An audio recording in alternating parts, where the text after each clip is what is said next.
সার্থককে special birthday surprise দিতে গিয়ে এবার সার্থকের চরম অপমানের শিকার হয়ে গেল স্রোত। হ্যাঁ বন্ধুরা, ভিডিওতে লাইক দিয়ে দেখতে থাকুন।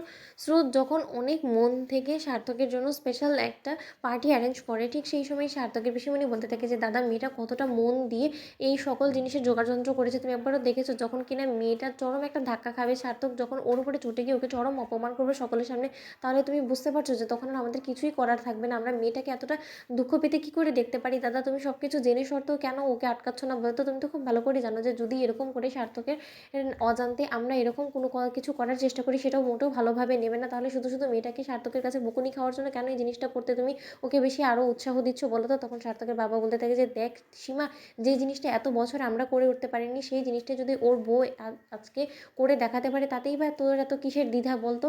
তুই কিসের এত ভয় পাচ্ছিস? আমি তো খুব ভালো করেই জানি যে স্রোত এই জিনিসটা যখন একবার চ্যালেঞ্জ হিসেবে অ্যাকসেপ্ট করে নিয়েছে, ও এই চ্যালেঞ্জে উত্তীর্ণ হবে। হ্যাঁ, একটু মন খারাপ হবে, ও আঘাত পাবে, কষ্ট পাবে, কিন্তু তার সত্ত্বেও মেয়েটা আবারও ঘুরে দাঁড়াবে, আমি খুব ভালো করে জানি। কারণ সার্থকের সকল দুঃখ, যন্ত্রণা, কষ্ট, অতীতের স্মৃতি মুছে দেওয়ার জন্যই তো আমি এই মেয়েটাকে ওর যোগ্য বলে মনে করেছি, বিধায় তো আমি ওকে এনেছি এবারের বউ করে। তুই বুঝতে পারছিস না? তাহলে গোটা বিষয়টা ওর উপরে ছেড়ে দিয়ে ওর নির্ঘাত নিজের মতো করে ম্যানেজ করে নেবে। অন্যদিকে সার্থক যখন কলেজ থেকে বাড়ি ফেরে, ঠিক সেই মুহূর্তে গোটা বাড়ি এরকম করে লোডশেডিং অবস্থায় দেখে সার্থক বলতে থাকে যে কী ব্যাপার, বাড়ি শুদ্ধ সকলে কোথায় চলে গেল? তার থেকে বড় কথা, এরকম করে সন্ধ্যের দিকে কেন অন্ধকার করে বসে আছে কিছুই বুঝতে পারছি না। অন্যদিকে হঠাৎ করেই যখন আলোকসজ্জার আলোগুলো সার্থকের চোখে গিয়ে পড়ে, ঠিক সেই সময় সকলেই মিলে সার্থককে বার্থডে উইশ করতে থাকে। আর ঠিক সেই সময় সার্থকের চোখ যখন সেই কেকে থাকা মোমবাতি থেকে শুরু করে কেকের উপরে ডেকোরেশনের উপরে গিয়ে পড়ে, ঠিক সেই সময় সার্থক বলতে থাকে যে এসব কী হচ্ছে?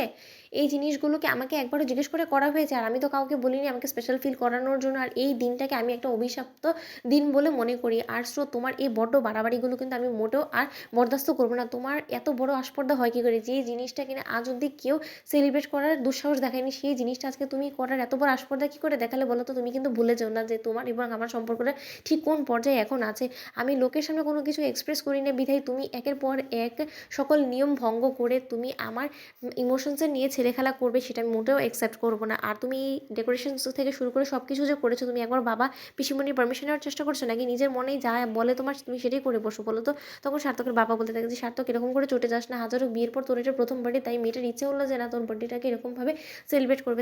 মেয়েটা এতটা কষ্ট করে, এত যোগাযন্ত্র করে, এত আয়োজন করেছে, ওর এই সকল পরিশ্রমগুলোকে এরকম করে ভেস্তে দিতে দিস না। অন্তত আজকের দিনটার জন্য অন্তত মেয়েটাকে ক্ষমা করে তুই প্লিজ সকলের সাথে আজকের এই আনন্দ মুহূর্তটাকে সকলের সাথে ভাগাভাগি করে নে। তখন এই কথা বলা মাত্র সার্থক বলতে থাকে যে কেন বাবা, তুমি এতটা ন্যাকা সাচ্ছ কী করে? আমি তো সেটাই ভেবে পাচ্ছি না। তুমি তো খুব ভালো করে জানো যে আমি বার্থডে সেলিব্রেট করাটা একদম পছন্দ করি না। তো বন্ধুরা, ভিডিওটি ভালো লাগলে লাইক, শেয়ার করে সাবস্ক্রাইব করতে ভুলো না।